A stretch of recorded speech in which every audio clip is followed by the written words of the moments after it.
हा घ्या डब्बा. हा चल येतो मी. अहो ऐका ना, काय ग?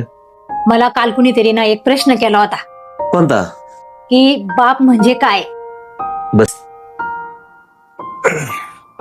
बाप म्हणजे तो स्वतःसाठी कधी जगलाच नाही.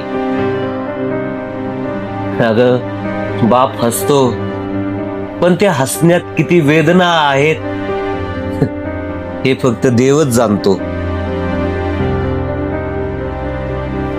आई मायेने जपते, पण बाप स्वतः झिजून मुलाला उभं करतो. असा बाप शब्दात मानणारा शब्द नाही ग.